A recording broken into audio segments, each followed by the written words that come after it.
Good evening and welcome to this regular meeting of the Council of the Municipality of North Perth. Our meeting date is Monday, September 22nd, 2025.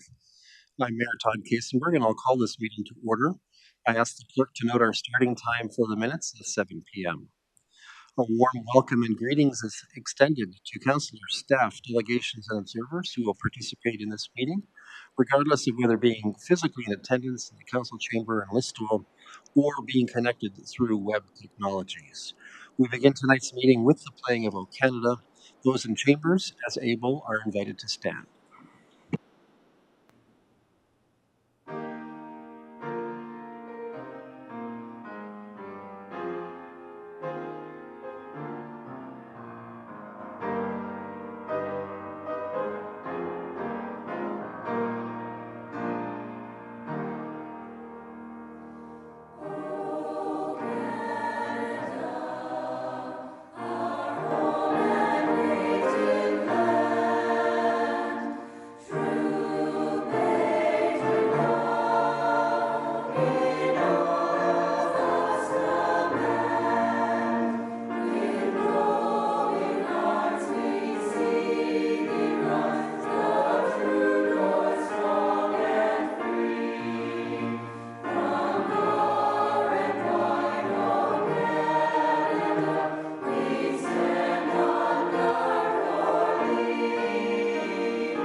We acknowledge that we are on the traditional land of the Anishinaabe peoples. We wish to recognize the long history of Indigenous peoples in Canada and show our respect to them today. We recognize their stewardship of the land. May we all live with respect on this land and live in peace and friendship.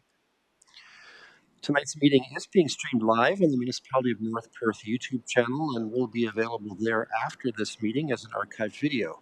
To those who are viewing via the YouTube channel, a warm welcome to you. To those present in the gallery today by attending a public meeting of the Council, you are consenting to your image, voice, and comments being recorded. Anyone who is invited to speak will be recorded and their voice, image, and comments will form part of the live stream. The chair and/or the clerk have the discretion and authority at any time to direct the termination or interruption of live streaming. Such direction will only be given in exceptional circumstances when deemed relevant. Circumstances may include instances where the content of debate is considered misleading, defamatory, or potentially inappropriate to be published. Attendees are advised that they may be subject to legal action if their actions result in inappropriate and or unacceptable behavior and or comments. Thank you. At this time, I invite your decorum over the course of the coming meeting. You can see in the chamber that all members of council are in their seats tonight. Let us move to item 5 of our agenda pertaining to pecuniary interest. Members of council have full lives with engagement in the community. Sometimes they may find themselves with a potential financial or pecuniary interest in an item at the council table. Provincial legislation mandates councillors to declare this interest and, in so doing, avoid direct involvement in the consideration or voting on the item. I invite all councillors with a perceived pecuniary interest, including those who have already so declared in writing, and there aren't any that I'm aware of tonight, to verbally advise the chair in public session. Documentation is to be submitted, if not already done, pursuant to council procedures. Councillors may declare now or at any point in the meeting should such interest be recognized. Colleagues, any of you wishing to make a declaration at this hour? Seeing none, as chair of this meeting, I will manage the flow of proceedings tonight and largely in accord with our agenda and rules of procedure. Some may be participating remotely by web conference. Should they wish to speak, they may draw the attention of the clerk to this using the web conference technology's text chat function. If technical difficulties arise for remote participants, I will advise. We have Colton on duty tonight to help. Let us now focus on the people's business. Part of that focus is achieved when those in the chamber silence and put away their phones. Regarding item 6 of our agenda, I have a resolution for consideration for the approval of our agenda as follows. That the agenda for tonight's meeting be approved. Can I call for mover? Councillor Anstett, thank you. And Councillor Andreessen will be the seconder. Any discussion or debate? Seeing none, let's have that vote.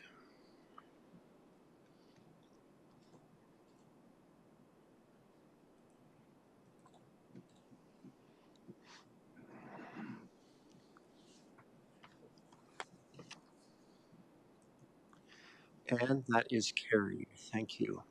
That brings us to item 7 of our agenda, the so-called consent agenda. Consent items are placed on our agenda because they are believed to be non-contentious, yet they may warrant Council's recognition and or action. Grouping them expedites our business. However, any councillor wishing to extract an item from the consent agenda for discussion, debate, or individual action may do so. There are 16 items on our consent agenda tonight, including the minutes of our last regular council meeting and minutes of our last week's special council meeting. Councillors, anything to extract here or any corrections to the minutes that you'd like seen made? Councillor Blazek. Thank you, through you, Mayor Kisenberg. I had emailed the clerk's department today, so they are aware of this, but there is a duplication in our consent agenda that we just need to clean up. 7.3 and 7.8 are the same thing. Right, I had noticed that. Thank you. And then I would also like to extract 7.11 for discussion, if I could please. 7.11. Okay. Anyone else with items to extract for discussion? Okay, as is our usual procedure, then let's turn to Councillor Blazek on item 7.11, please. Thank you. 7.11 is an invitation from a local youth group to an unlearn workshop. And I wanted to bring this to everybody's attention because I thought it was an opportunity for council members to partake in a recommendation from our Diversity, Equity, and Inclusion Advisory Committee that was given to council just this past spring regarding DEI training for councilors. It's also an opportunity for us to engage with youth in our community and show them that the leadership of North Perth is interested in what the youth of this community have to say. We're interested in working along with them to make North Perth a sustainable place for youth of today to stay, to live, to put down long-term roots, which coincides very well with our corporate strategic plan. Thank you. Thank you, Councillor Blazek. Yes, we had a little bit of a preview of what this workshop may involve, colleagues, and it is remarkably impressive. If you've not taken this workshop before, it looks like it's going to be a really powerful experience. Thank you for that, Councillor Blazek. Anyone else before we consider the general resolution for the consent agenda? All right, let me find my right resolution here. I have a resolution as follows. Consent items 7.1. Do we want to renumber these now to 7.15? All right, we'll renumber them. Be received for information, and then minutes of the September 8th, 2025 regular council meeting and the September 17th, 2025 special council meeting be adopted. Can I call for mover? Councillor Nordham, thank you. Seconded by Deputy Mayor Cullen. Any discussion or debate further? Seeing none, let's have that vote.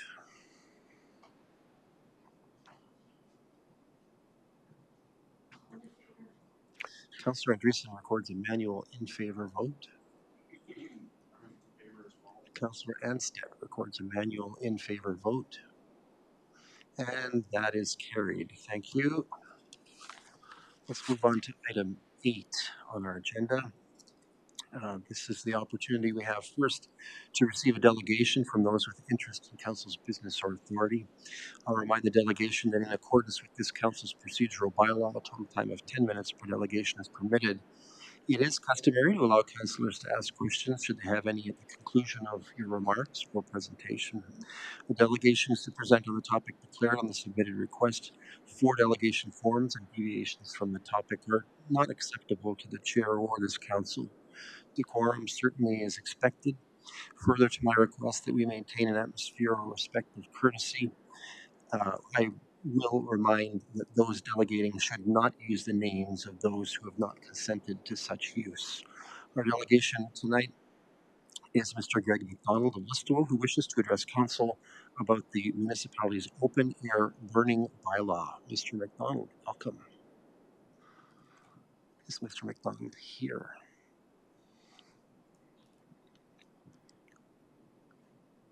Mr. McDonald, last chance. Tonight, anyway. Last chance tonight. All right, we're not seeing our delegation here. I guess that means we can move forward, friends. Our agenda indicates that we will hold a public meeting pertaining to the matter under the Planning Act related to a zoning bylaw amendment proposed in the Elma ward of the municipality. For the purpose of executing this public meeting, I use my discretion as head of council to announce a recess that will last the duration of the public meeting. And that means this council is in recess. All right, let's turn our attention to public meeting procedures. This is a public meeting pursuant to the Planning Act, and I welcome those who are in attendance for that purpose pertaining to the proposed amendment to the North Perth zoning bylaw. This is a statutory public meeting to deal with an application for zoning bylaw amendment number ZN7 2024 by Patterson Planning Consultants Inc. on behalf of Franciscus and Yelika Sluice for property legally described as Concession 2, Lot 16, Elma Ward in the municipality of North Perth. Correspondence, reports, and comments received regarding this application will be considered by Council. Those in attendance wishing to make comment concerning this application will be given the opportunity to do so. Anyone wishing to appeal Council's decision in this matter must make a verbal submission during this public meeting or have made a written submission to Council. Those wishing to receive notice of the decision regarding this application must notify the clerk via email, telephone, or by utilizing the public meeting sign-in sheet that is located at the back of the council chambers on the desk, giving their mailing address and telephone number. This time I'm going to call for a summary of this application. This will be offered by Nathan Garland, a planner from the County of Perth who works very commonly on North Perth files. Mr. Garland, welcome again. Thank you, Mayor Kaisenberg and members of North Perth Council. I'm here to present a zoning bylaw amendment Z07 2024. The owners are Francis Angelica Sluice, and the applicant and agent is Patterson Planning Consultant on behalf of Scott Patterson.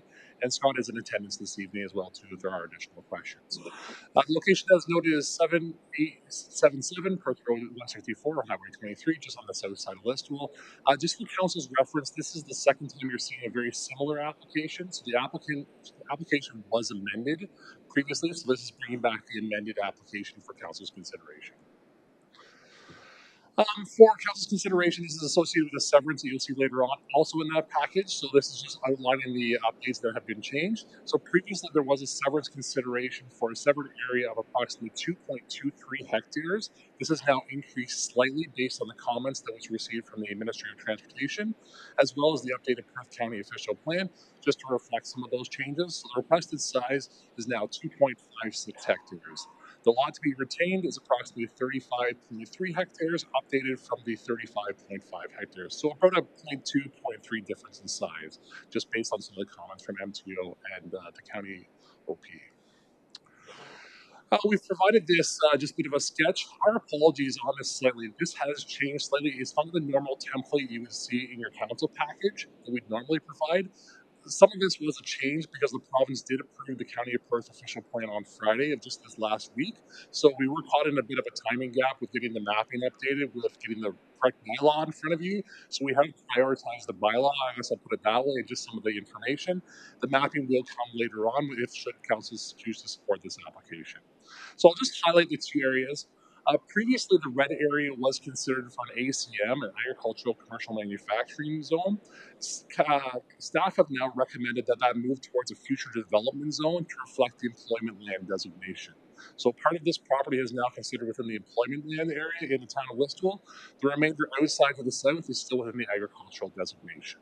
So we are suggesting that this move towards a future development special zone just to recognize the existing greenhouse operation as such. The remainder of the land would be split between a future development zone, just a broad future development zone, which wouldn't permit any buildings and structures, with the remainder being agricultural and natural environment, which would allow for the normal operation of their agricultural operation.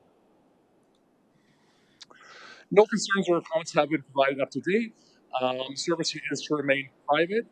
Just a reflection, as noted, is based on that County of Perth official plan that was updated to include that area within the employment lands. So that future development kind of shifts from the ACM, which is a more typical agricultural commercial manufacturing side of things, to now a future development consideration. So the zoning does catch that a little bit. Then there also are some special future development considerations.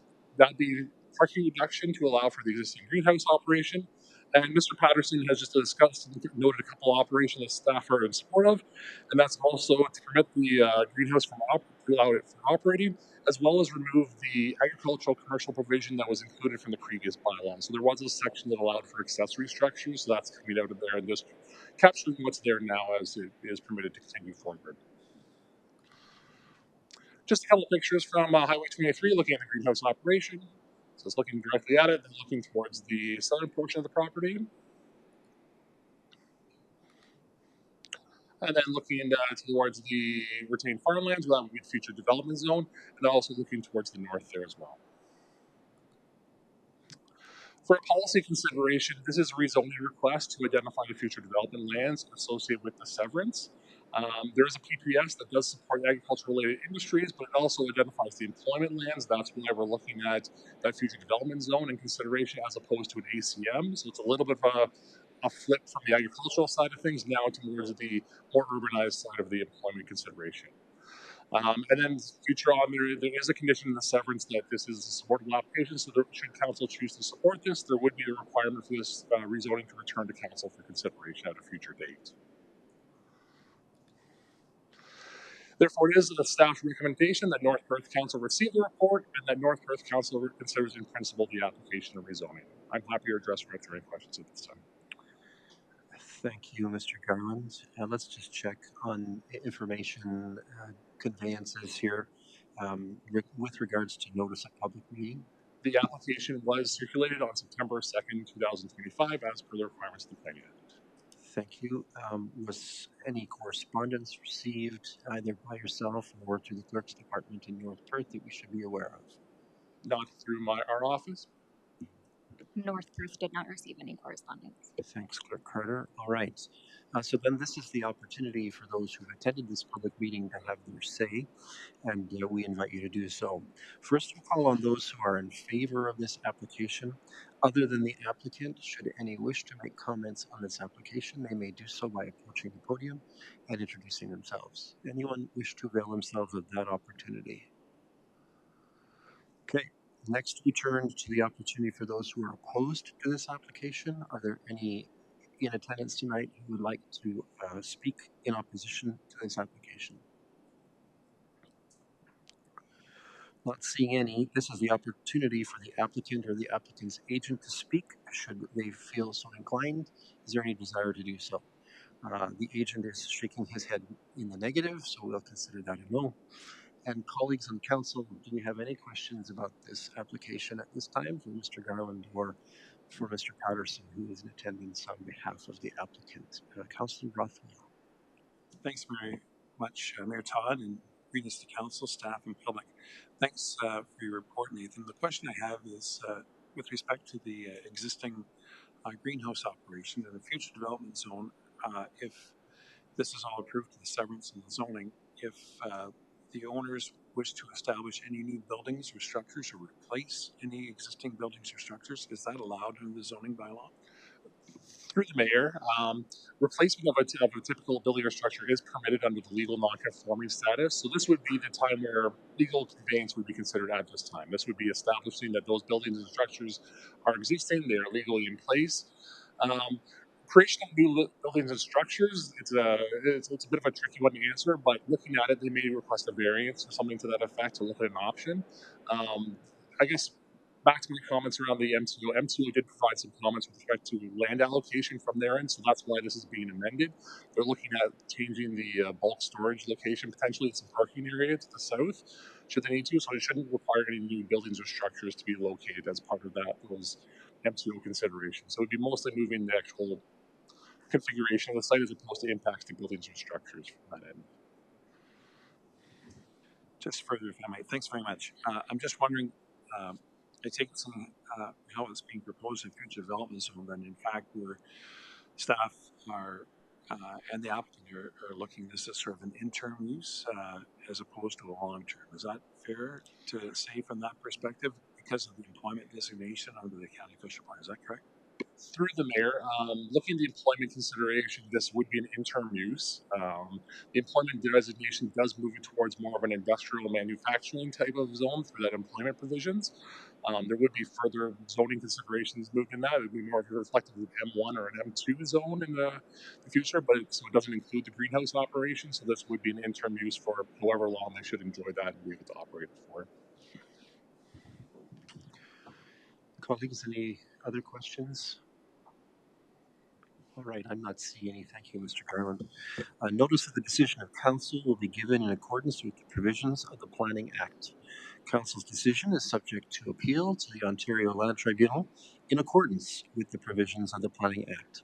And with that, we will adjourn this public meeting. I call our regular council meeting back into order at this time. And we have first a resolution to consider regarding the matter considered in the public meeting as follows. That the Council of the Municipality of North Perth receives the report dated September 22nd, 2025, titled Zoning Bylaw Amendment Number Z 07-2024, affecting lands described as Lot 16, Concession 2, Elma Ward, Municipality of North Perth, 7877 Perth Road 164, and that the Council of Municipality of North Perth approves in principle zoning bylaw amendment Z 07-2024, affecting lands described as Lot 16, Concession 2, Elma Ward, 7877 Perth Road 164, to rezone the lands from Special Agricultural Zone A-36 to Special Future Development Zone FD-13, Agriculture Zone A, and Future Development Zone FD. Can I call for a mover? Councillor Richardson, thank you, and Councillor Rothwell will be our seconder. Discussion or debate, colleagues? Seeing none, let's have that vote.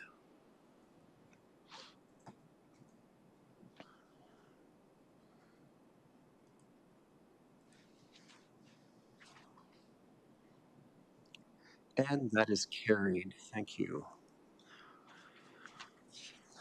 All right, that brings us to item 9 on our agenda. First up is an item from the Corporate Services Department. It's item 9.1.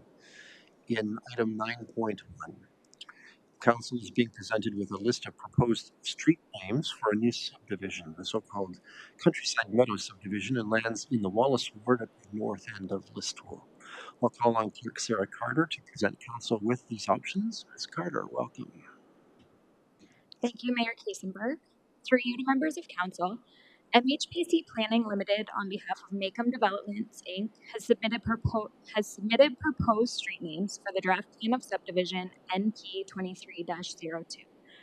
These include McNally Drive, Featherstone Street East, Macomb Street East, Walter Street East, and Barton Avenue North. Both North Perth and Perth County GIS staff have reviewed the proposed names against the county's database, and they have no concerns. I will note that North Perth's addressing bylaw and procedure manual stipulates that no less than 50% of all streets in a proposed development must be chosen from the historic street name inventory. 2 of the 5 proposed street names have been selected from the inventory. While not included in that historic street name inventory, Walter Street East was proposed by the applicant in honor of North Perth firefighter Raymond Walter, who died in the line of duty on March 17, 2011. Staff feel that the two proposed street names from the historic street name inventory, in addition to honoring North Perth firefighter Raymond Walter, meets the intent of honoring individuals as per the North Perth Municipal Addressing and Procedure Manual, and as such, we are recommending approval of these names. Happy to answer any questions. All right, thank you, Ms. Carter. Colleagues, questions or first comments? I'm not seeing any, so let's look at the resolution then as follows: that the Council of the Municipality of North Perth approves the request from MHPC Planning Limited on behalf of Macom Developments Inc. to establish the following street names for draft plan of subdivision NP 23-02. Street 1, McNally Drive. Street 2, Featherstone Street East. Street 3, Macomb Street East. Street 4, Walter Street East. And Street 5, Martin Avenue North. Can I call for a mover? Deputy Mayor Kellum, thank you. And seconded by Councillor Johnston, thank you. Any discussion or debate? Seeing none, let's have that vote.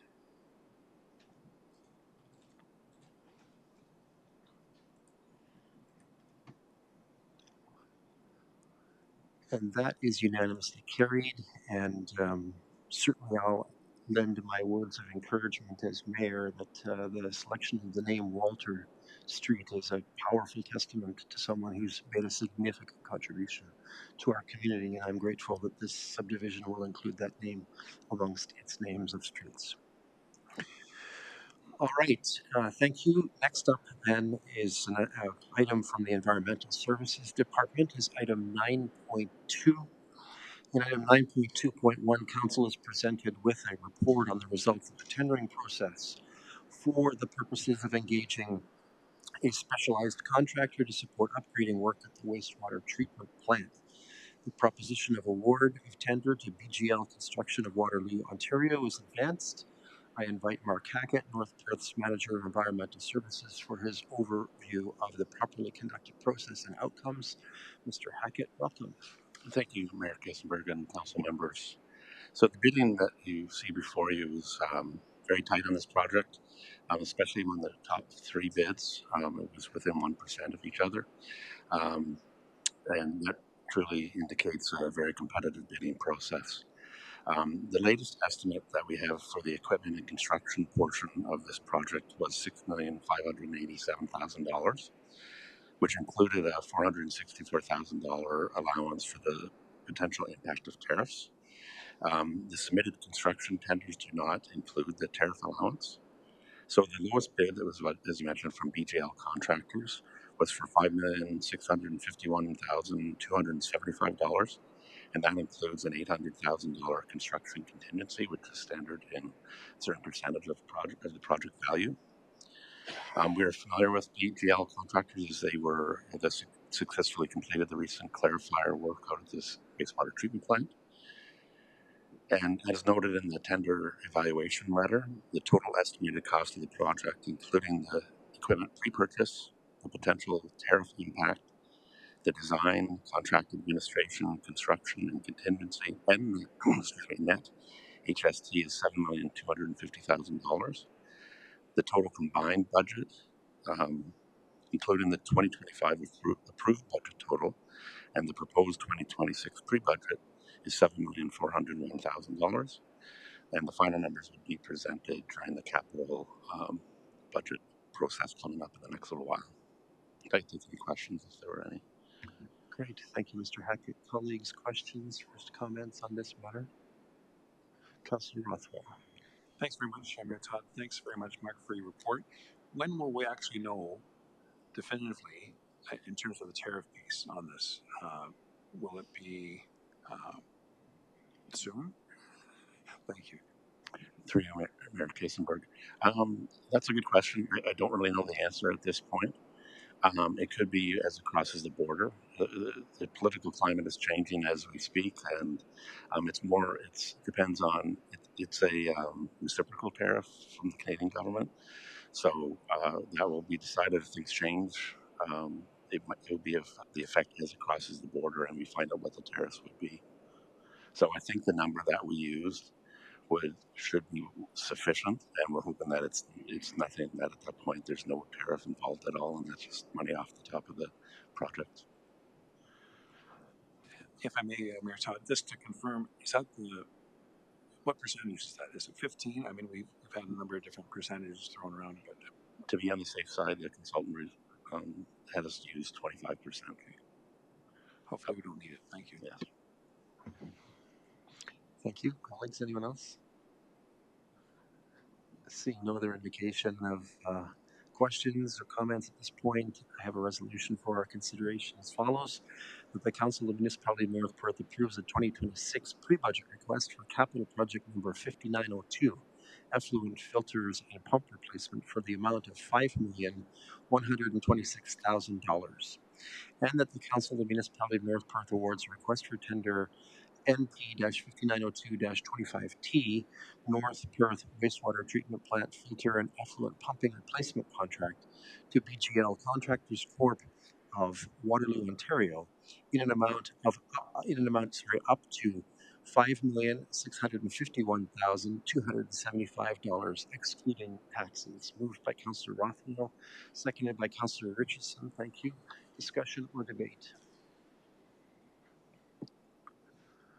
Seeing none, let's have that vote.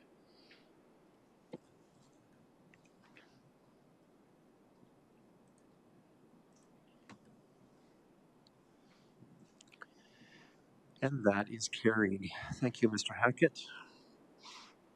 All right, it's a busy night for the Operations Department. We are turning to agenda item 9.3.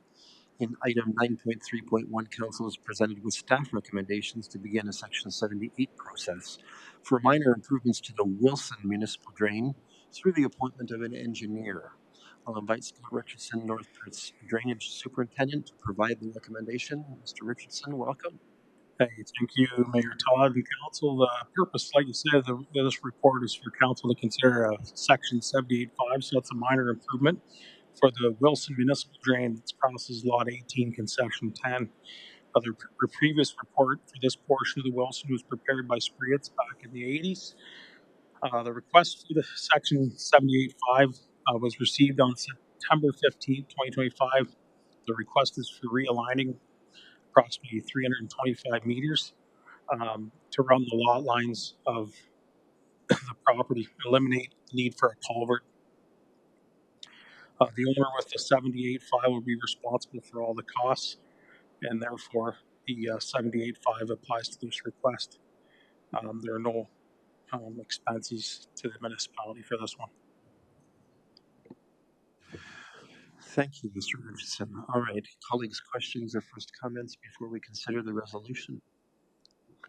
Not seeing any, so the resolution is as follows. The Council of the Municipality of North Perth proceeds in accordance with Section 78, subsection 5 of the Drainage Act for the minor improvement of the Wilson Municipal Drain, and further that the Council of the Municipality of North Perth appoints Spreet Associates to investigate, design, and prepare a report for the Wilson Municipal Drain. Moved by Councillor Johnston, seconded by Councillor Nordham. Any discussion or debate? Seeing none, let's have that vote.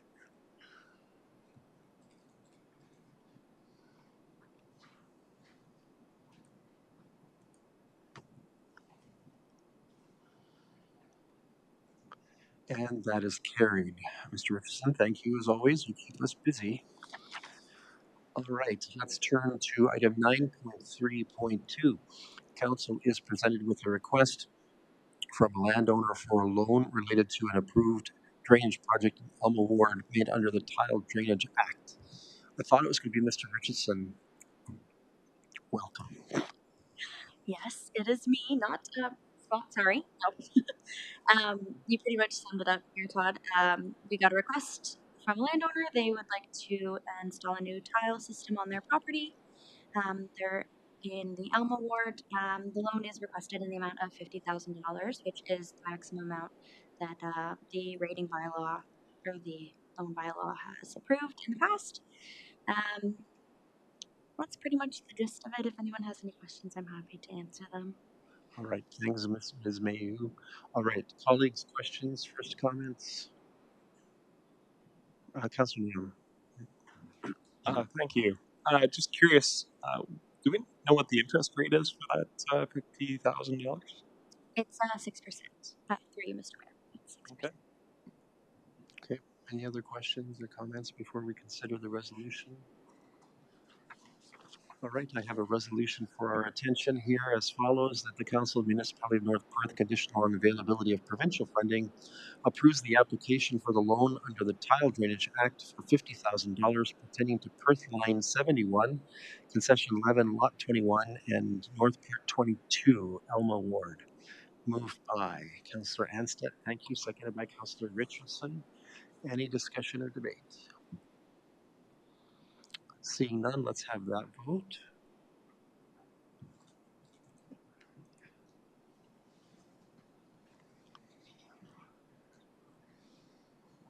And that is carried.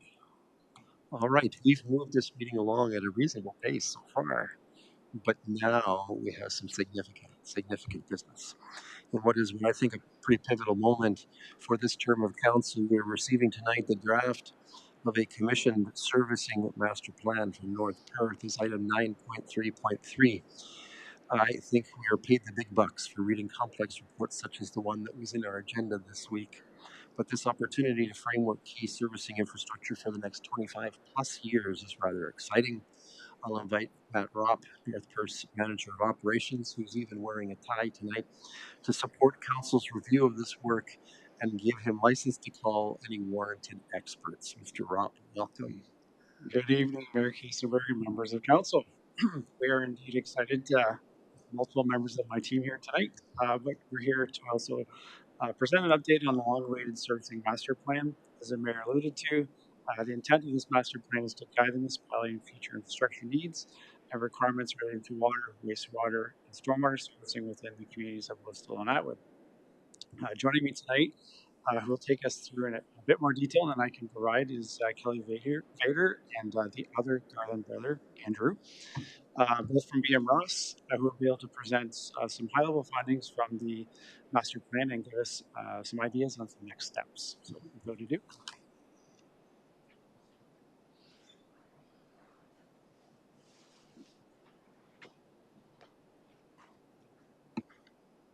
Hello, Mayor Katzenberg and members of council. I'm Kelly Vader. I'm going to begin the presentation, then Andrew's going to take over in the detailed component, and then I'll wrap it up at the end.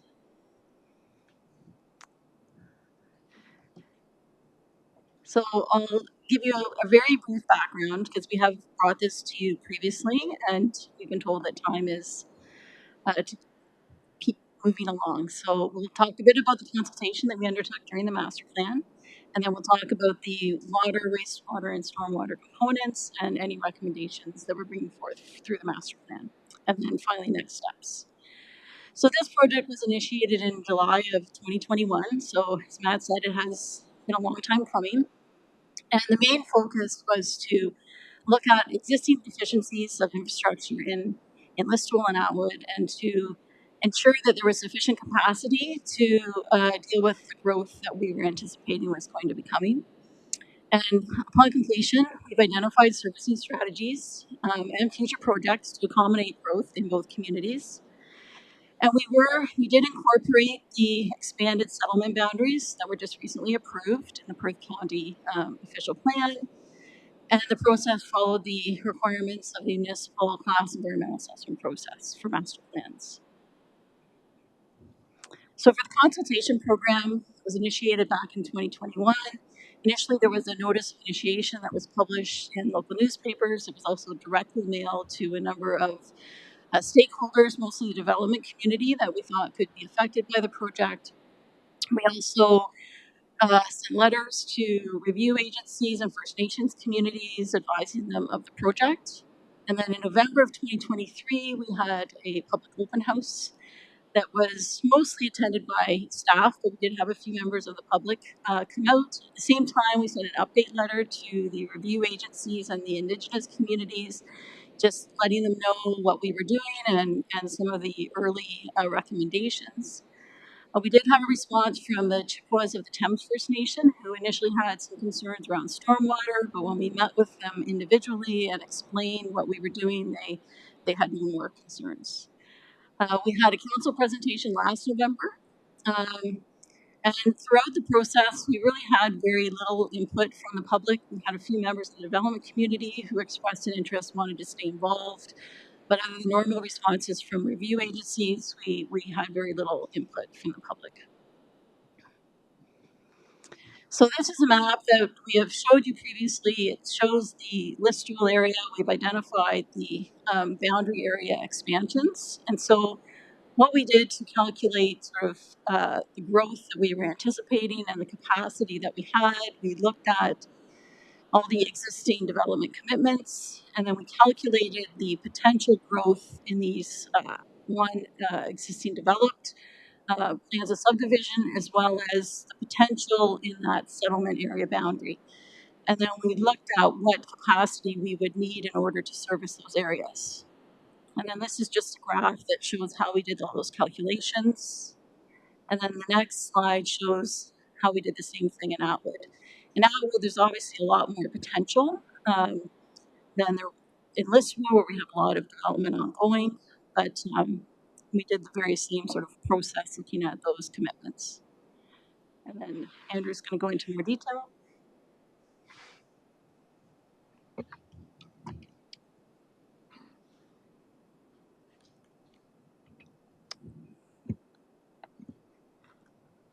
Sorry.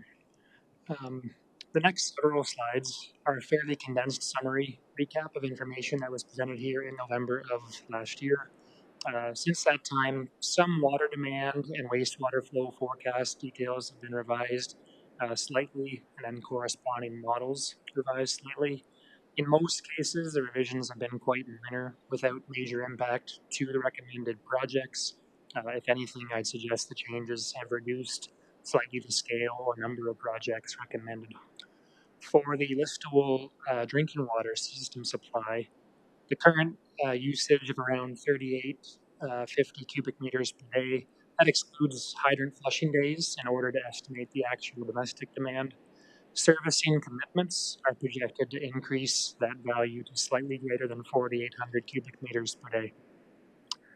At the highest rate of growth considered, and assuming a consistent number of development commitments is maintained as a sort of inventory for housing, it's projected that the existing rated capacity of 9,819 cubic meters per day would be fully committed by 2046, about 20 years from now. It's also important to note that the demand associated with full build out of commitments and potential development lands is projected to be less than the current rated capacity of the system. So overall, there's no apparent concern related to supply capacity in Listowel at this time.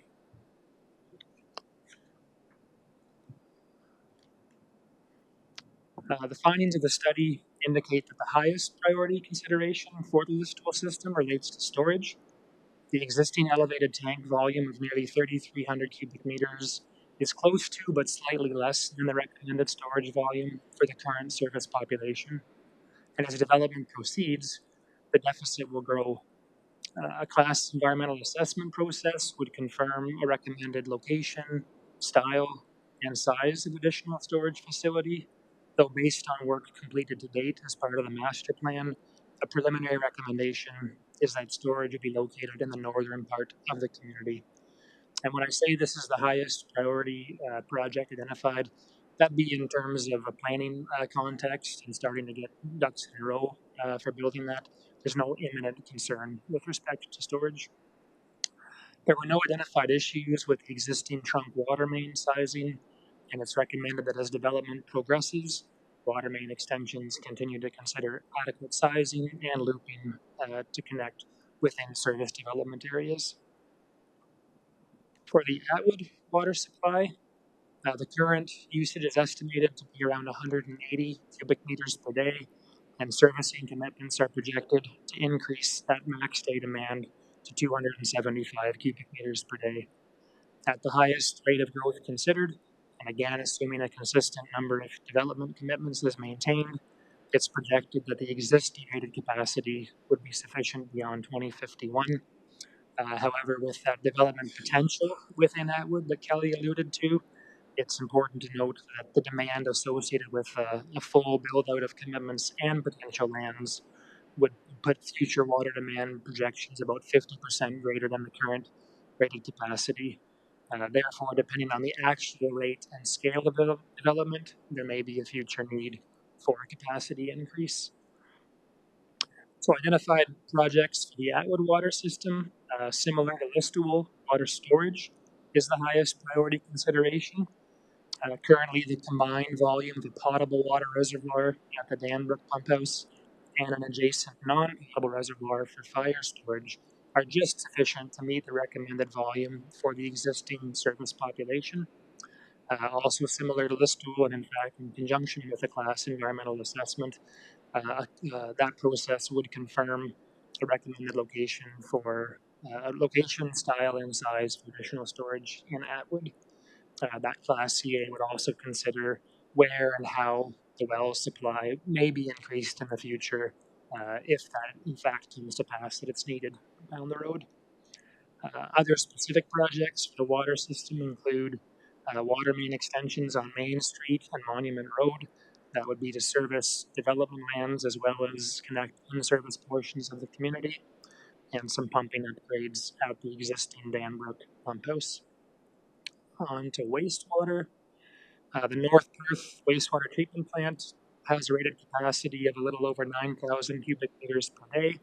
For some time, the municipality has been targeting a re-rating to achieve 12,000 cubic meters per day, and as through the master plan, it's recommended to proceed towards that re-rating target, as the high growth rate projection would forecast that 9,030 cubic meter per day current value would be fully committed within the next year or two, with actual flows projected to reach that capacity in or around 2032.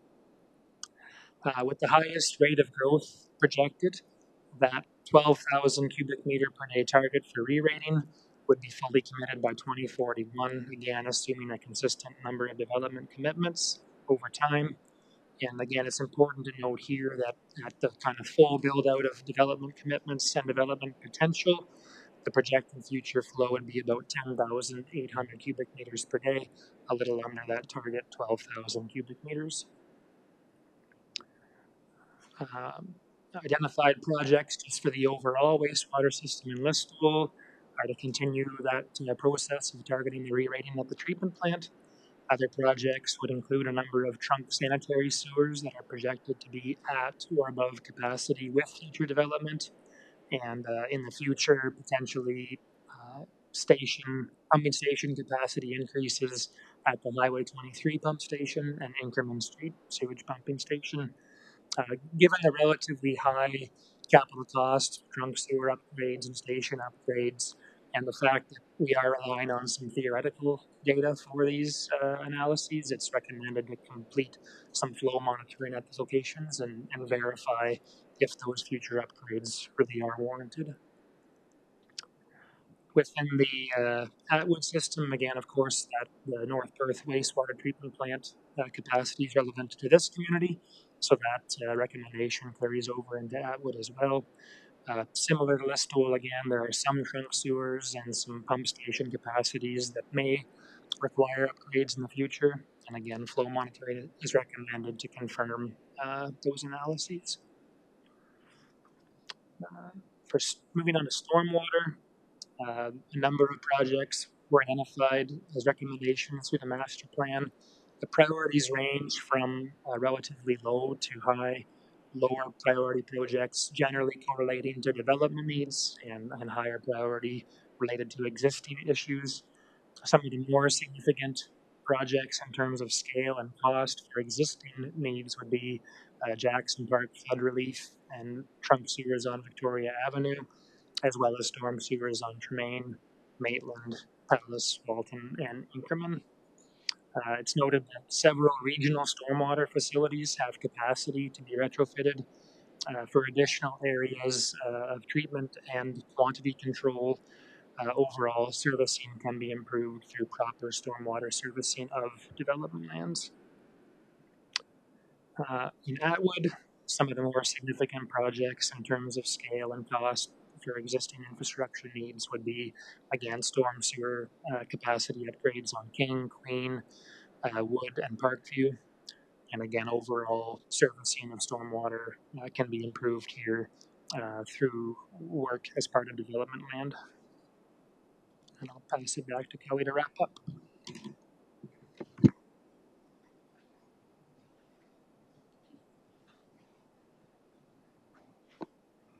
So the timeline at the bottom really sort of brings it all together for you. Subject to your approval, we would be publishing a notice of study completion later this week, which has to go for a mandatory 30-day review period. We would also send the notice to the same review agencies and First Nations communities that we consulted with during the master plan, and it goes to the MECP, and as well as anybody who provided input on the master plan process. After the 30-day review period, subject to any comments that we get, it would be presented to council again for formal adoption. And if it is adopted, then the municipality would move forward with implementing the recommendations. We would suggest that from a review standpoint, that some of our sort of key assumptions for growth be analyzed sort of on an annual basis, just sort of internally by staff, looking at sort of what we had suggested the growth rates would be to see if those are consistent. And then typically you would want to have a more fulsome review at either a 5 or 10-year interval, just to ensure that the recommendations are still consistent. And so next, if there's any questions. Thank you so much. Colleagues, questions, first comments for this team? Councillor Rothwell. Thanks very much, Mayor Todd, and thanks very much for reports. There's lots of work there. Specifically in Atwood and the long plans for extension of water down Main Street and are waiting for Mr. Transportation approval. Does this plan, I mean, I'm hopeful certainly council will endorse the plan and approve it, but will we have to wait any further as a result of this plan for implementation in 2026, or if in fact MTO comes forward next week to say yes, we can do that, are we able to go ahead, or do we have to wait for this plan to be endorsed? Thank you. Mr. Rob looks ready to answer this question. Through the mayor, I wish I had an exciting update related to the Main Street Atwood water main project. But to answer your question bluntly, is no, the master plan does not tie to that project in particular. And as we get into the budget deliberations later on in the next month or so, you'll see where that project fits in our 10-year capital. Okay. Anyone else with questions or first comments? Councillor Nordum? Thank you, Mayor Kiesenberg. This might be a question for Mr. Hackett. So I take notice the lack of storage towards our north, potentially. So as we add on houses and development, will the pressure of the water be lower at those houses or houses within town as we start to add? Mr. Hackett, look at that. I can take a stab at it anyway. Typically, when the further you are from our water tower in Listowel, the less pressure you will have. It's harder to reach the further ends, just like it's harder to keep a chlorine residual further out in the system. So by aiming at the north section is where a lot of the growth is, that would enable us to ensure we're able to maintain pressures that are required. Close? Okay. Okay, anything supplemental there? All right, thank you. Anyone else with questions, comments? Councillor Duncan. Just a correction that probably should be made. Page 64, 4.2.9.1, development servicing needs. Somehow I think there's a chunk of some sewer work in Listowel that got moved into the list of projects that are to be done in Atwood there.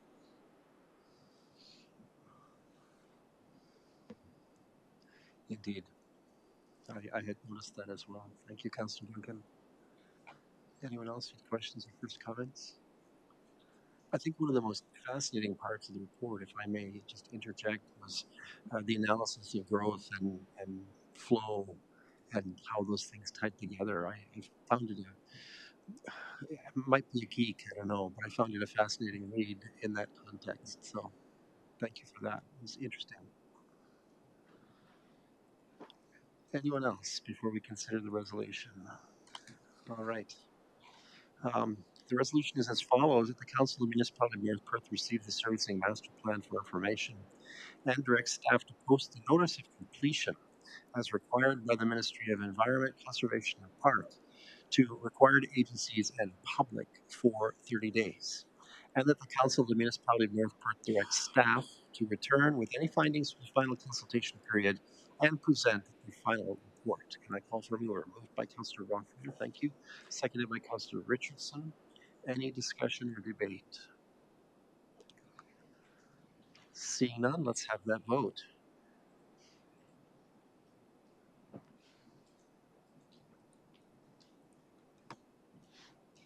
And that is unanimously carried. Thank you, thank you, thank you. The work is exceptional. It was a lot of reading, but we appreciate that the comprehensive nature of this helps us plan a community that's 25 to 50 years out. And I think that's really important in the context of what this does for us. So I appreciate the work, and I appreciate your succinctness tonight as well. It was easy to follow, and you didn't keep us here for 2 hours, so that's an achievement. All right. Thank you so much. We're going to be here for 2 hours for the next one. Mr. Rob, he's giving me the look. As item 9.3.4, Council is presented with a report from our consultant, Triton Engineering Services Limited, pertaining to a review of readiness for action on the Listowel truck route or the Listowel bypass. Mr. Ropp is again at the podium to walk us through this and the consent that's being sought tonight. Mr. Ropp, welcome. Good evening again, Council. I'm here tonight to provide an update on the Listowel Bypass project. I'm sure you recall that the Transportation Master Plan that was adopted in 2024 listed the truck route as a future potential capital project.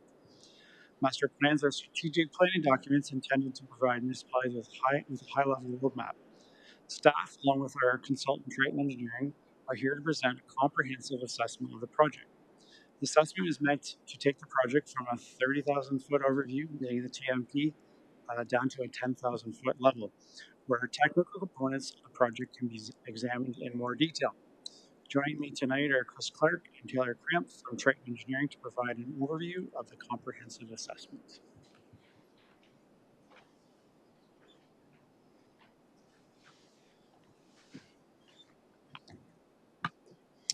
Through you, Mr. Mayor and members of the council. Thank you very much for giving us the opportunity to come and present further development on the Listowel, the Transportation Master Plan completed in 2024, more specifically to the Listowel bypass. Matt kind of stole some of my thunder of what I was going to say, so I think he covered most of it.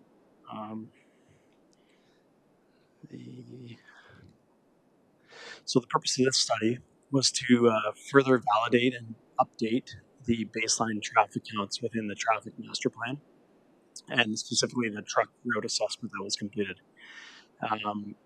Essentially completing the same origin destination surveys to see if we could recreate and validate that information. We also looked at alternatives in consultations, so identifying conceptual alternatives, consult on build plan and scope, and the analysis. We then completed further on an analysis and roadmap to further completion of the bypass. Just a bit of background. The traffic master plan. So we utilized the traffic master plan, which was initiated through council's adoption, and identified the 4 different bypasses as potential future capital projects. We also utilized the Perth County Road Rationalization Study, which essentially recommended further collaboration with North Perth.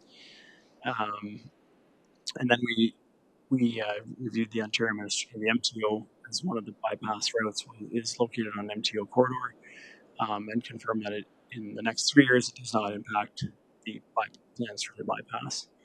And then again, the 2022 truck route assessment suggested that Main Street is likely serving more truck traffic than similar municipalities of this size. Just as an overview, as a bit of a background, if you don't recall the 2024 master plan, the four different the bypasses, southwest, northwest, and southeast, and northeast. Sorry, I've got to read this because there's a lot here. Southwest 2 is located on Mitchell Road or Highway 23, the MTO corridor, between Perth Line 86 and Line 84. Northwest 1 is located on Perth Line 86. Southeast 3 is Perth Line Road 87, Perth Road 147, and Line 84. The Northeast 4 corridor is Perth Road 140 and Line 87. I'm going to pass it off to my colleague, Taylor Cramp, for the technical portion.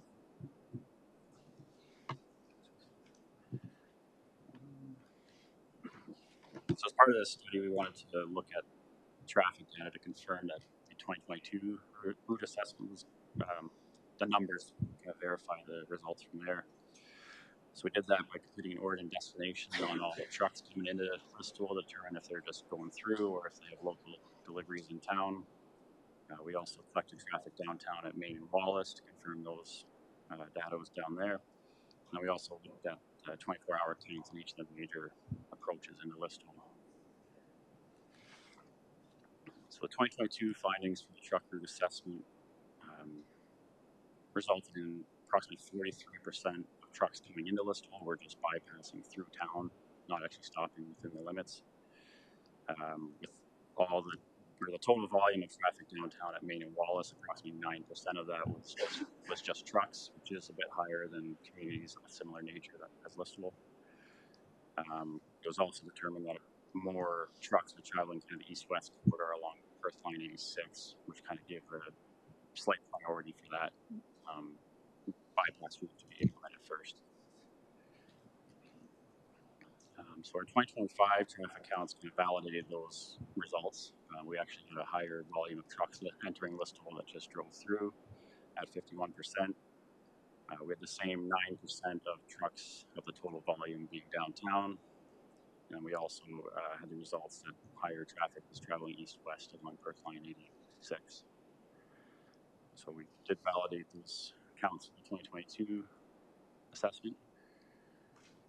So as part of this assessment, we wanted to look at kind of cost implications and implications of the right-of-way to utilities. So we developed and kind of put together a few cross-section alternatives for each of the routes. So we looked at 3 different alternatives. The first one is a municipal cross-section for a collector arterial rural road. It includes a 3.5-meter lane and a 1.5-meter shoulder on each side. And we also put benchmark costs to each of the construction for each of the road cross sections. So the municipal one is $2.03 million per kilometer. And as noted there, the 1.5-meter shoulder is a bit narrow for this type of road. Just being, you get you get a lot of farm equipment out there, push-drawn buggies, bicyclists, stalled vehicles, whatever. County rails are typically wider. So the next alternative is kind of based on more of a county/regional level road cross section. It includes the 3.5-meter lane, but a wider 2.5-meter shoulder. This particular one just includes a 1.5 paved shoulder with the rest gravel, but it does provide a little bit wider shoulder there for those various road users. And it has a slightly less cost, but it's pretty well about that $2 million per kilometer cost for full reconstruction. And then the third alternative cross section we looked at is basically the same as what the county/regional cross section had, except for it has a full paved shoulder to accommodate a separated bike lane. We will get into that, but it kind of overlaps with some of the cycling routes that were recommended as part of the transportation master plan. So we looked at a cross section that included that. It does have a higher cost, just being fully paved shoulder and wider, but it provides increased safety for all users. Some other considerations we looked at was recommending a design vehicle for this future implementation and design phase. So following into MTO kind of standards, we went with a WB20.5 truck, which is your standard 54-foot trailer. That will be used for kind of designing intersections, turning radii to make sure the trucks can actually navigate this bypass. Another thing to consider is that currently all roads under the jurisdiction of the municipality have seasonal road restrictions. So any bypass route that would take that traffic all year round would have to have those restrictions lifted. So our crossing routes again would have included certain depth of materials just to accommodate the heavier trucks and the more volume of traffic traveling on them, that those restrictions can be lifted. And then last consideration for this would be just the signage that a truck has to have in order to kind of delineate where trucks have to travel there after. So that needs to be implemented as well into the bylaw. Some other design considerations include utility relocations and conflicts. So this is kind of come out more as detailed design phase, but they'll have to consider vertical clearance on the overhead wires, horizontal clearance on pole lines, and utilities just to make sure that the distribution offset between the building crosses using our typical binder that's going to get there, so that it'll impact the utility as well. But during the design phase, I'll through all that and just look at horizontal and vertical improvements just to try to avoid the conflicts or see what we can avoid this cost and relocation costs. We did a high level review of the bridges and culverts on each road. They have they're main platform as well as for these road bridges bypass. Just for providing the cross sections, current culverts and bridges might not be provided to accommodate that. So part of the cost analysis we included full replacement of all the structures and culverts within the limits. So some of the routes have higher costs because of culverts and bridges on them. But during the detailed design phase, this is something that can't be reviewed if there's the conditions of good results of service life can be covered in bridges can certainly be extended rather than fully replaced. The purpose of this assessment is just for full replacement.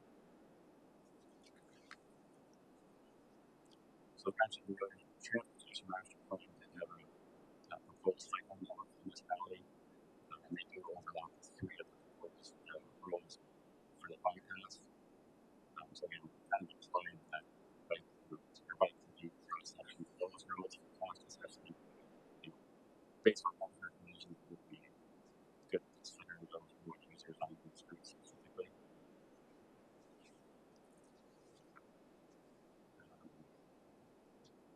So another consideration for this bypass would be intersection control and turning lanes at intersections.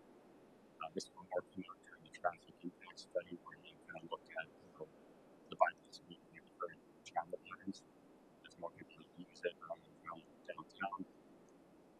So the traffic impact study will look at those volumes in each intersection and should recommend a sort of appropriate type of control, whether it's just an interval stop signs or improving the traffic signals or around say when we do turn rates, effectively turn rates, right turn lanes rather than come out with volumes of that traffic impact.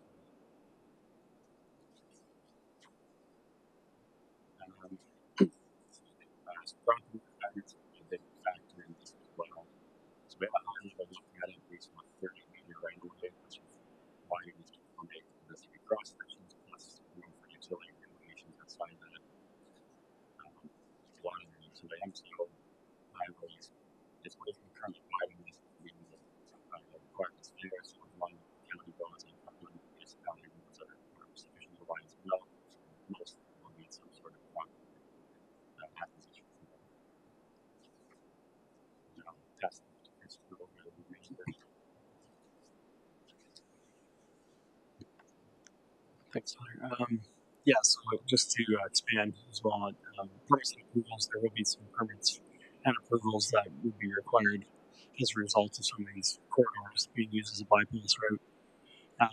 You need M2 approval for encroachment permits to utilize Highway 23. Sorry, you obviously need county approval. for the use of their county roads, and there'd be some collaboration that would need to be completed there. There's areas that cross wetlands and within watercourses, so there'd be an MBCA permits for watercourse crossings and wetlands. The completion of some of this work as you are expanding the capacity of the road and acquiring land, you'd require a Schedule C municipal class environmental assessment, which this work can be utilized to build on.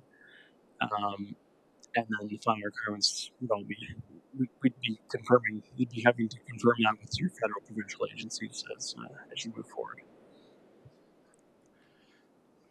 Just as Taylor alluded to, I apologize for the size of that, but the costs, overall costs, preliminary costs, so as Matt alluded to before too, we were going from a 30,000 foot view down to the 10,000 foot view. So at this point in time, we're still utilizing benchmark or order of magnitude costs.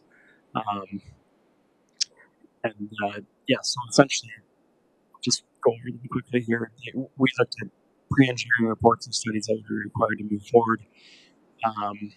It accounted for road improvements that would need to be to complete road bypass routes to an acceptable standard, upgrades to intersections, utility relocations with Hydro One or local utility authority, gas, communications, that sort of thing.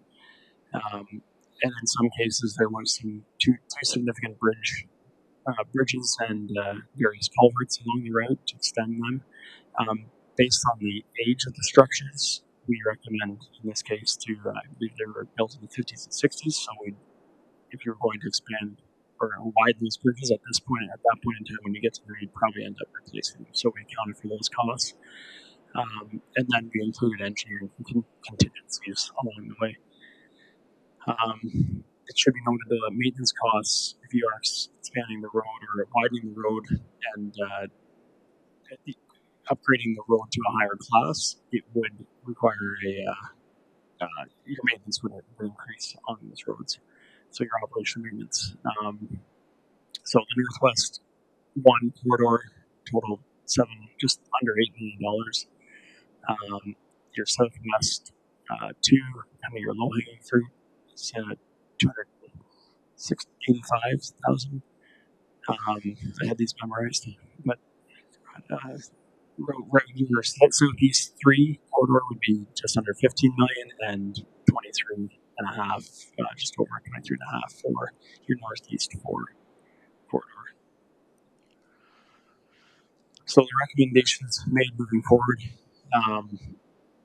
the initial priority is to implement the east-west bypass routes. If you were to move forward in considering this like a bypass, being Southwest 2 and Southeast 3, that's just due to the higher volume through the downtown core. The cross section that was recommended is a 30-meter right-of-way. That would allow you some flexibility. Typically, with a truck bypass or an industrial park, you see a 26-meter wide corridor. But in this case, for the purposes of this level of the scope of this work, we're looking at a 30-meter, so all costs are considered a 30-meter corridor. The municipal class EA would further expand on the corridors needed because you would be looking at preliminary design. We looked recommendations is to complete another travel review, so a comprehensive study of private vehicle travel and their patterns in collaboration with the county. So that's important because you want to understand where those private vehicles are going because they may have an economic impact on your downtown core, that sort of thing. And again, financial implications. You need a plan to move forward, something that works for the municipality as well. Being that you have, as we just heard with the servicing strategy, you've got other financial commitments too, probably in the future. So, and then of course monitoring after construction is a recommendation to for an east-west bypass route. You'd be monitoring that. There'd be a program to do that in place. So just project schedule and phasing recommendations to move forward with. Year 1 is to review the private vehicle traffic patterns with the county, so you need to collaborate with Perth County. Year 2, 3, you'd initiate your Class EA and preliminary design. as well as financial planning and looking for grant applications, that sort of thing. And then in the same year, 3, 4, you get into detailed design. And then you have to enact a bylaw, a bypass bylaw. Year 4, property acquisition, if there's property that is required, and then you could get into tendering some of this work. Followed, you relocate utilities ahead of the actual construction, and then also complete construction in year 4 or 5 for the Southeast 3 road sections. Then, of course, as suggested in the report, as recommended in the report, you'd be monitoring traffic from there on out. That would allow you to understand whether or not you proceed with the other bypass roads. So it's kind of a phased approach in this respect. So, moving forward from tonight, next steps. Council endorsement of the bypass comprehensive assessment, and considering in your capital budget for 2026, and then the comprehensive assessment would provide guidance for the project. If the project proceeds, you follow the next steps within that the report that we've completed. So, and that's blank screen. If anyone has any questions. Thanks so much, team. Colleagues, questions, first comments. Councillor Dvorak. Thank you so much for your presentation. This question really isn't for you so much as it is for staff. Um, a good many people in this community want to buy this. That I have no doubt about. But as we discuss moving forward with next steps, I find myself thinking that perhaps the ratepayers should be given an opportunity to have a very detailed look at what the proposed bypass routes are, what they would cost this municipality, and a breakdown of how that would impact their tax rate in conjunction with the many costly projects that this municipality will be requiring to proceed with in the not too distant future. It's a lot of taxpayer dollars. And I think that we need to have a public information and engagement session as part of the next steps. And I know that those aren't always well attended or received, but I feel like this might be one of those topics that people want to be involved in. I think we need to give the public an opportunity to receive the information that I suggested above, have it explained to them in a way that they can understand, and then following that, I think people should get to have their say once they've been given the tools to make informed decisions. Thank you. So through the mayor, excellent points. To answer some like the technical side of those, so this project is a requirement of the municipal class EA process, which is a Schedule C, which is it's a very thorough process, and many of those items that you just spoke of are a requirement of that. So we would be required to follow that. So there's much more to come on that subject. So it's not something to be brushed over. And I don't want to steer your questions, but I just kind of wanted to go back to the recommendations from the staff report. So one, obviously, is just accepting the report for information. And the second recommendation was that you endorse the municipal bypass project. And that word endorse, to me, probably different things to different people. What we're not asking you for tonight is to approve the project. This project will, as you just mentioned, have to compete with various different infrastructure projects in this municipality. And the way we do that now is through the budgeting process.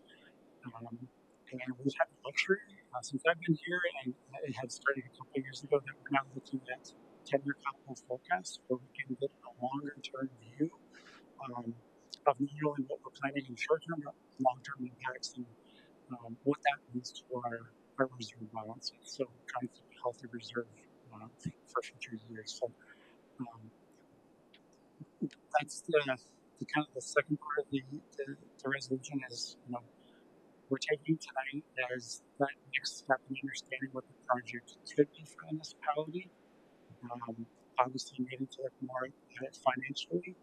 And then the next major hurdle or next major approval, if council decides to proceed, we'll be going through that municipal class EA process, which Chris and Taylor kind of briefly overviewed, and we can provide more information on that if that's a direction later on to understand what type of engagement EA would have during the process.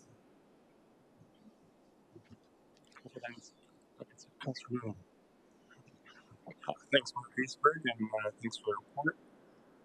So recommendation is a 30-meter cross section. Uh, is that recommended with the extra gravel, or is that going with the bike area, or just curious on that? Yes, so just a bit more clarification there. So when we developed, so when we approved our development and servicing guidelines, the municipality creating a 30-meter right of way. So that's the total width from property line to property line to build your infrastructure within.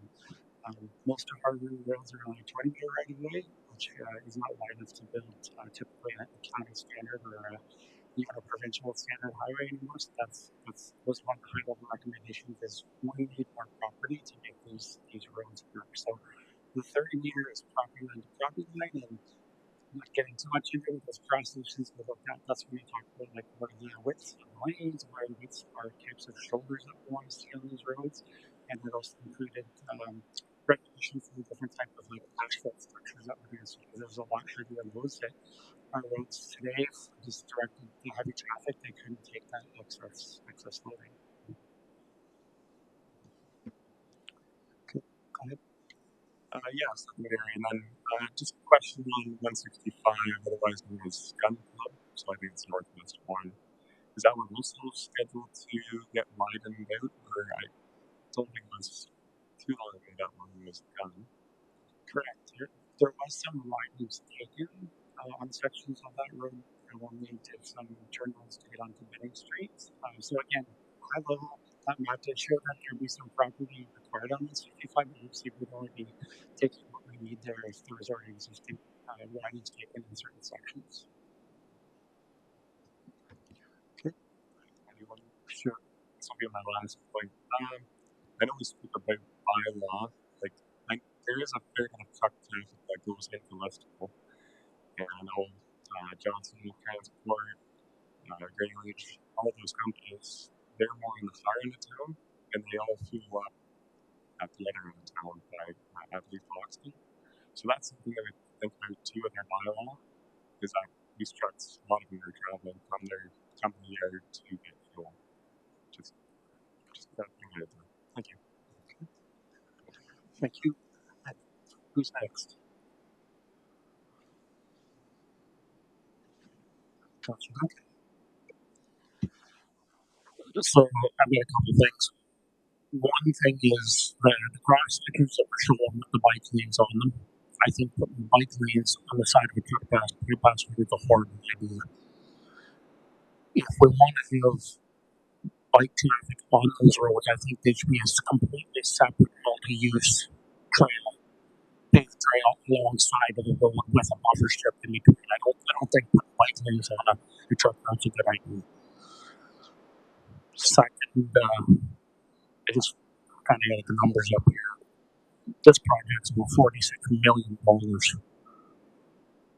I think we're going to have to take a long hard look and like manager of operations office saying like it's long term job, but we're going to have to take a long look at financial capabilities to do this. And I want to make sure the public in this municipality knows that, you know, they're not just going to see a huge big tax increase tomorrow because we're going to spend $46 to $50 million on a truck bypass.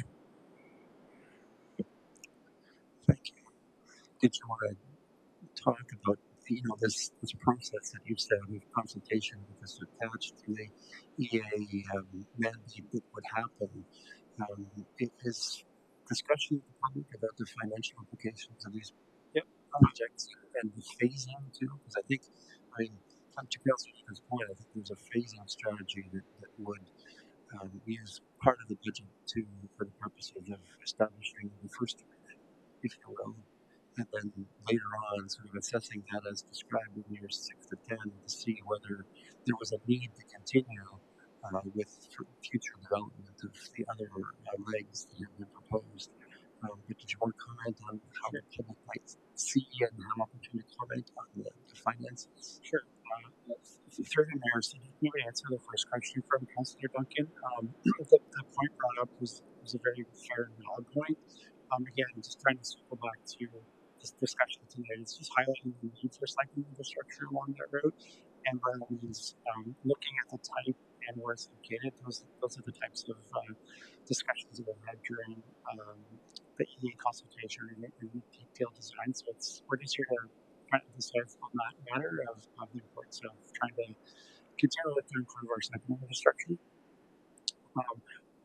Again, for the mayor, I'll take my best stand with the transport being present here with us tonight. But and again, not to push this fully to the budget discussion, but yeah, the way it was presented, it would be a phased approach. I don't think there was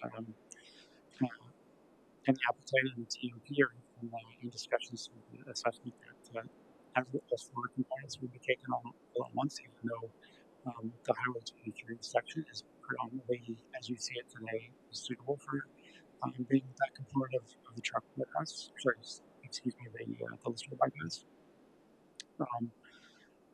But when we approach the 2026 preliminary budget review and make those presentations to the council, I think that's where council's going to have this year's conversation of how, when, and if you're looking at it from a financial perspective.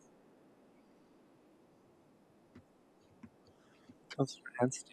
Thanks, Mark Caseberg, through you. And thanks, Chris and Taylor, for your report. It was a lot to in with this. And just kind of going off of some of the comments. So the initial costs are staggering. I don't think there's any dispute there.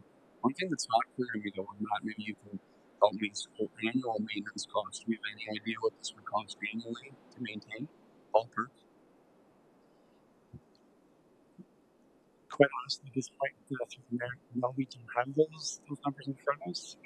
The report does briefly mention that, but I think that's something that we do have to consider. We know that in the report it was highlighted that these roads would be mainly a class 2 road based on the minimum maintenance standards. So that would be a higher classification or a higher level of service that we provide in many of our roads currently. So that could mean things such as additional shifts or additional equipment to keep up to that level of service, which is basically like county type level of service. So to have the numbers here tonight, no, but thank you again for recognizing that there will be inherent additional costs coming with the maintenance requirement.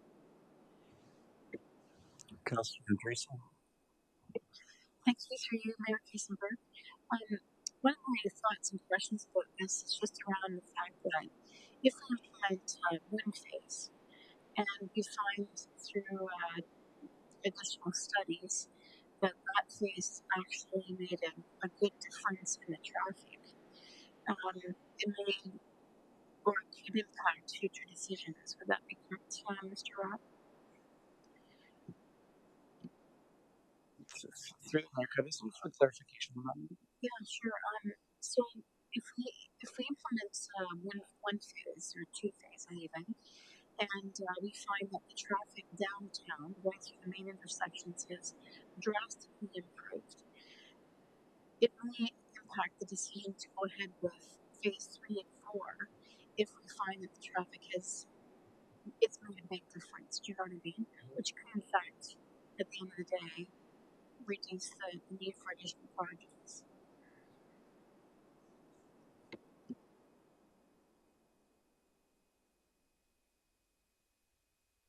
Oops, sorry. Through the market. So assuming you mean adding an additional extra phases of the bypass. Yeah, and that was part of the monitoring strategy that Detroit spoke of is, after you implement phase 1, you kind of take a step back and take a look, see if, what the impacts of that bypass upgrade were, if it made it better, or if it necessitated looking at implementing further sections. Anyone else questions, comments? Councillor Rothwell. Thanks very much, Todd. Thanks, staff and consultants for the report. I just want to clarify in terms of the costs, when we're talking about additional land acquisition for the right of way going from 20 meters to 30, say for example along Line 84 in particular, on the southeast portion, are those costs ballpark or included at all, or are they totally separate? Through the mayor, so those costs were included in the on the table on page 24. Those property acquisition costs were included in the table. Just further, so maybe that's an issue of discussion with those property owners as to whether or not what we're offering is what they're willing to take, or else we're going to have to deal with expropriation. Is that correct? Correct. And that's another main driver for proceeding through a lease class media process. If we're looking at acquiring or needing land for this, that's typically a requirement. You go through the EA process before you start doing acquisitions. The next point is the big highlight we've talked about if council accepts this here and we go forward is the discussions with the county regarding implementation and also then in terms of ownership and maintenance as to whether or not that's going to help us offset some of the higher level service, which we talked about, which is traditionally on a county road basis, hours of operation, extension of number of vehicles using that bypass and so on. So I presume that's going to be part of our ongoing conversation. Is that correct? Through the mayor, and again, a great point to bring up as we kind of proceed the next steps is, again, that would endorse what council enacting that privilege back on staff is it really allows us to have engaged conversations now with our council partners and provincial partners. It's not that 3,000 foot, it's in our TMP. It's not just staff talking, it's not just council talking about it. It's actually directing the staff to having these engaged conversations with people who are hoping to proceed as being partners with us on this project to help move it forward and hopefully to fruition. Let's let others have the opportunity before we come back. Anyone else wishing to take the opportunity to ask a question or comment? I think this is round two for you, right? Just one last question. If and when we implement this bypass, are we then going to prohibit truck traffic through the downtown core?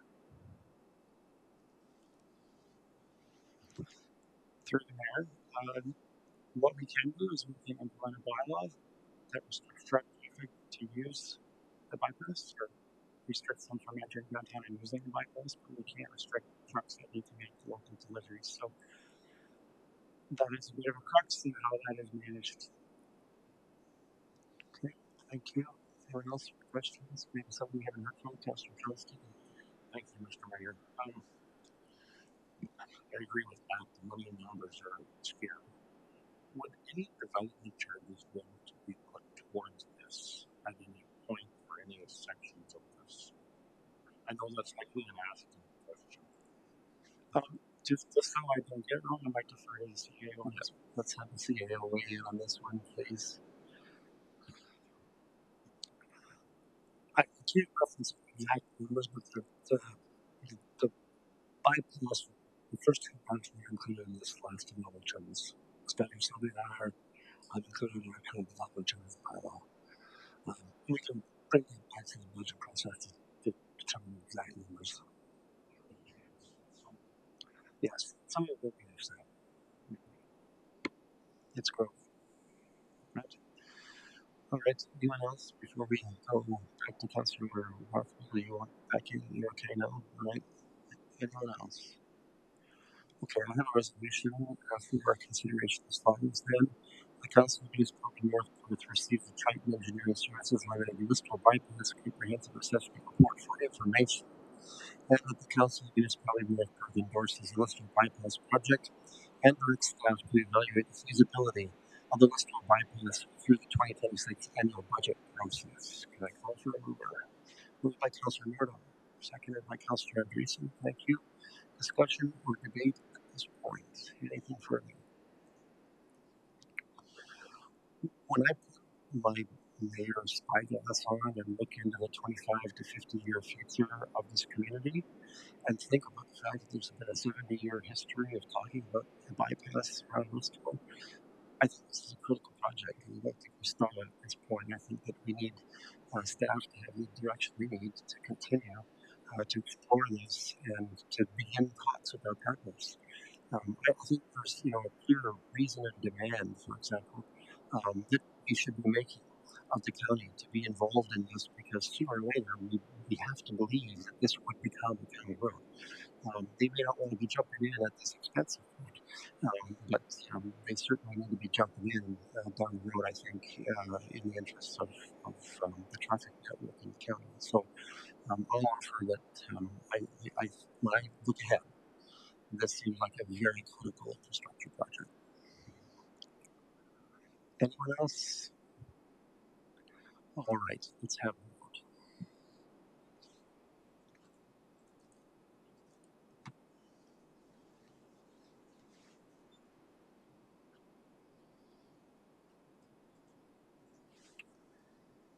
And that is carried unanimously.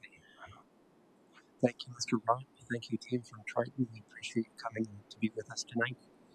And I think that finally wraps up Mr. Rock's section of the agenda. Congratulations. We're at 8:36. It's hard for me to anticipate how much longer we're going to be on this, but I'm thinking that the bio break might be useful for about 5 minutes at this point. So why don't we come back at 8:45?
All right, we've reconvened from our break.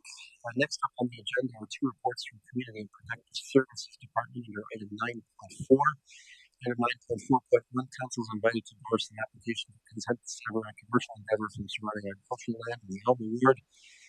We've heard about this one earlier tonight in our public meeting that we held. Mr. Garland is again the friendly face representing the county planning department of some of these files. He's going to give us a brief overview again. Mr. Garland, welcome. Thank you very much, Mayor Casey, and members of the North Perth Council. I'm here to present application B 26 2024. This is the subsequent consent application associated with the rezoning application that Council previously saw. Just the numbers as outlined previously, so the consent size is changing by the 0.2, 0.3 of or 0.02 or 0.03 of a hectare, so it's really small in size. One of the changes I didn't know previously, I apologize for skipping over this. The reason for the change is because common to the MTO did request a little bit of allowance or road frontage along that strip of Highway 23 through there. So that does impact the parking area and potential bulk storage location. So they were looking at reconfiguring that lot to eventually relocate the parking should they need to in the future. So that's what the reconsiderations and request for this severance coming back for council's reconsideration. At the time, also was discussed the employment lands and lining up with that, so it can create a little bit of linkages and connection there as well too. So the outline as noted is considered to be centered, so the request for severing the yellow parcel off the retained parcel, even though it has have now 3 zones, it's kind of split all the different ways, but it's not just what the employment lands are. Because we create 2 separate parcels. So this would be the parcel outlined in yellow with the retained parcel outlined in red.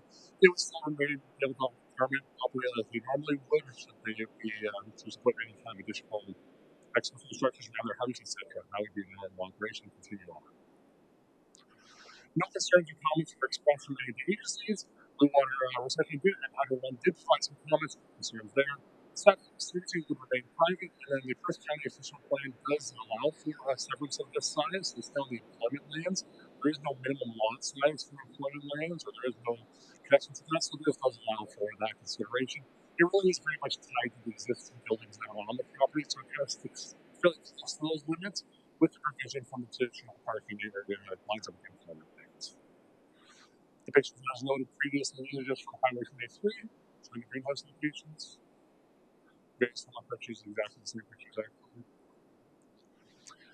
So as commission of this, there is a rezoning requirement, that's what was previously considered. Because for the PPS, the county official plan now designates that area as employment, so it lines up with that and has a lot for it. The future development does restrict some of the operations, so it kind of sticks with what's fairly closely linked there.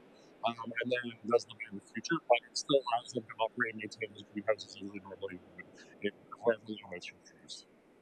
Therefore, the staff's recommendation, the North Coast Council endorsed or recommend for approval the consent file B2824. I'm happy to address any questions at this time. Thank you, Mr. Garland. Questions or first comments, colleagues? Anything further on this file? Slightly different file than earlier, but same component. Okay, let's see any. So I have a resolution for consideration as follows. That the Council of the Municipality of North Perth recommends that the Perth County Land Division Committee or its designate approve consent application file B28 24, and that the Council of the Municipality of North Perth forwards the conditions listed in the staff report dated September 22nd, 2025 to the County of Perth Land Division Committee or its designate for consent application file B28-2024, affecting the property legally described as Lot 16, Concession 2, Elma Ward, in the municipality of North Perth, 7877 Perth Road 164. Moved by Councillor Rothwell, seconded by Councillor Andreessen. Any discussion or debate? Seeing none, let's have the vote.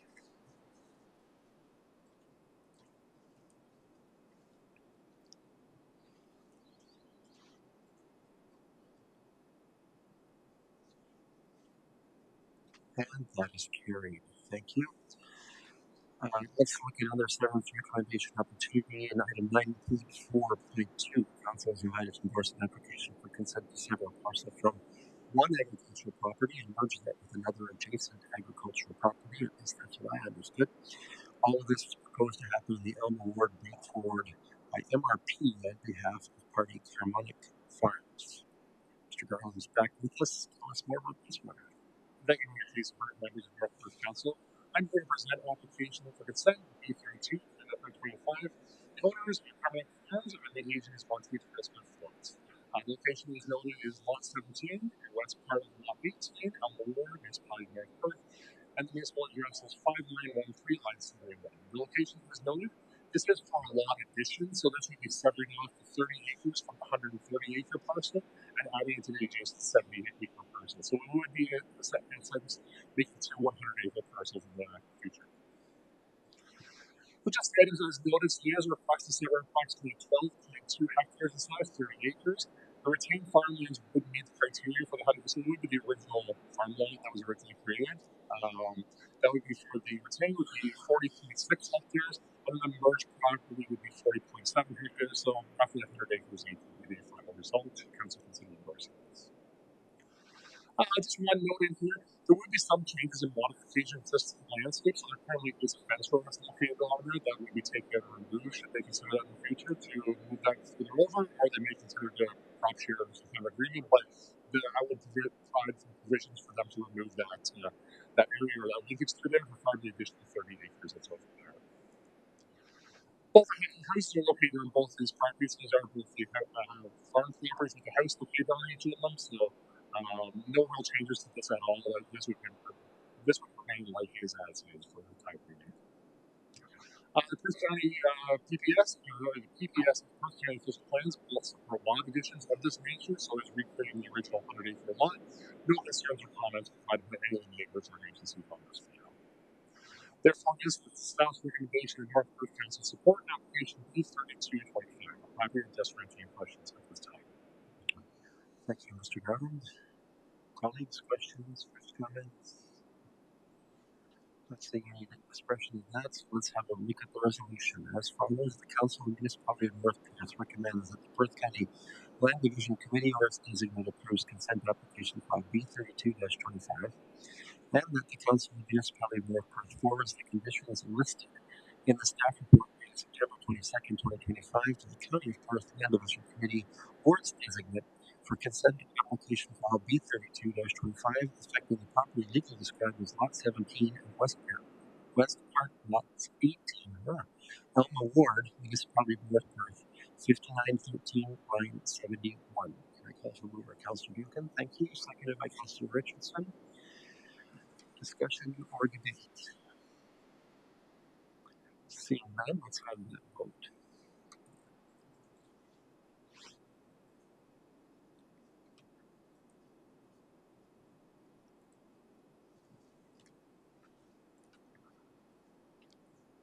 And that is carried. Mr. Garland, your work tonight is done. Thank you for coming and all the work that you had on the table tonight. All right, let's finally get a short report from the CEO's department as item 9.5. For item 9.5.1, Council is presented with an opportunity to declare a small piece of land redundant to use or to make some land available for sale to parties Watson to support the development of a new single-family dwelling in Listowel. I'll invite Deputy CEO Simon Little to give details of this proposed action. Ms. Little, welcome. Good evening, Mayor and members of Council. The municipality has been approached by Bill and Angela Watson to purchase a parcel of land owned by the municipality to facilitate the construction of a new residential building. The subject property is known as Block 73 of Plan 44M-72 and is 5 meters wide. It's located on Kiesel Lane to the east of Block 17, which is the parcel of land recently acquired by the Watsons. The municipality's stormwater management pond is located to the northeast of the subject property. The intent of Block 73 was to accommodate a future trail connection to a proposed trail to the rear of the homes on the north side of Keystone Lane. Staff has spent considerable time investigating this request. Staff have confirmed that the trail connection can be moved to the east on municipally owned land. It would, however, require relocation of the existing fence. Staff can continue to access the stormwater management pond via Keystone Lane. As a result, staff are requesting that Council declare the property surplus to the municipality's needs and authorize the disposition and transfer of the lands to Bill and Angela Watson. I'm happy to answer any questions. Thanks, Ms. Little. Colleagues, questions, any comments? Okay, seeing none, the resolution as follows that the Council of the Municipality of North Perth declares the property described as Plan 44M-72, Block 73, as surplus to the needs of the municipality and authorizes the disposition and transfer of the lands to Bill and Angela Watson to support the development of a single detached dwelling. Moved by Deputy Mayor Tuttle, seconded by Councillor Richardson. Any discussion or debate? Seeing none, let's have that vote.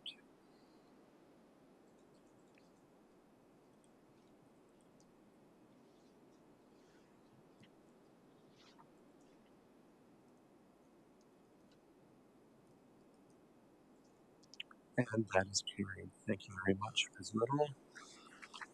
All right, that brings us to item 10 on our agenda. Does any member of council wish to ask for a report from staff or of one of our committees?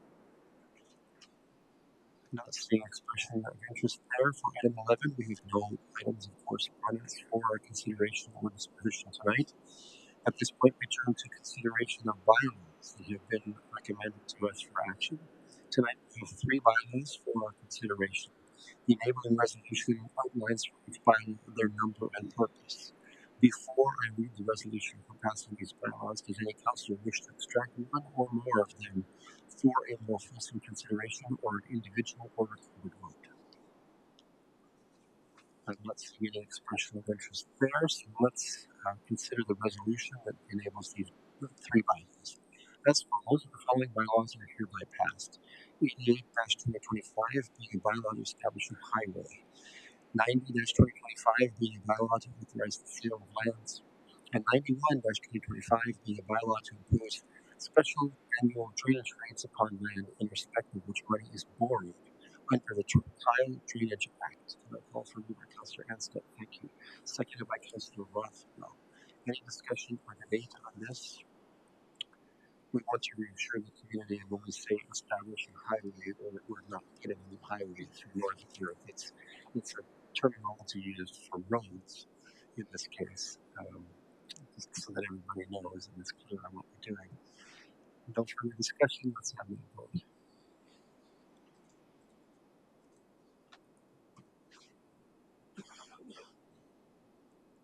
And that is carried. Thank you.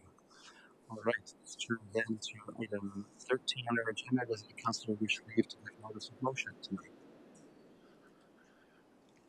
Let's turn to item 14 then. As item 14, are there any announcements that would be a benefit to our community or that reflect well on North Perth at this time? And anyone in the chamber may raise their hands. I don't think we have anyone online that's connected for this purpose. Colleagues, anything to announce tonight? I know that the community is having something in celebration on Wednesday night. This is in celebration of Lexi Johnston's victory as the CNE Fair Ambassador, and I'm sure that many of us would be joining that opportunity to congratulate Lexi. Anyone else? All right. That brings us to item 15. We have new matters for consideration in the closed session meeting of council tonight. And that means that for item 16 on our agenda, we have no matters to report about. We just get out of the closed session meeting. Council has amended a good practice after the end of this meeting agenda to confirm all of its actions and business of its meeting through what is called the confirmatory bylaw. I have an enabling resolution for that purpose as follows. The bylaw 92-2025 being a bylaw to confirm general and previous actions of the Council of the Municipality of North Perth is hereby passed. Can I call for a move? Councillor Andreessen, thank you. Seconded by Councillor Blazek. Appreciate it. Any discussion or debate on this one? Seeing none, let's have that vote.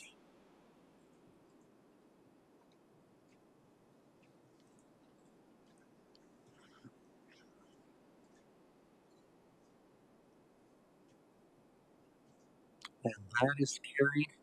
And that brings us to my usual statutory statement these days required of me. There were no bylaws tonight that I would be concerned about, and so I advise that I will not execute a veto, and this information will be provided to the clerk as part of my required duties as mayor. Councillors, we have completed deliberation and taken action on the business that has come before us tonight. It is thus appropriate for us to consider a motion to adjourn as follows. The meeting adjourns at 8:57 p.m. to meet again for general council business on Monday, October 6th, 2025, at 7 p.m. Can I call for the Councillor Johnston? Thank you. Seconded by Councillor Richardson. It's not a debatable resolution. Let's have that vote.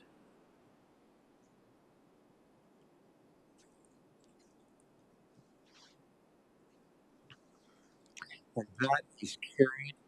Colleagues, we meet again on Monday, October 6th, 2025 at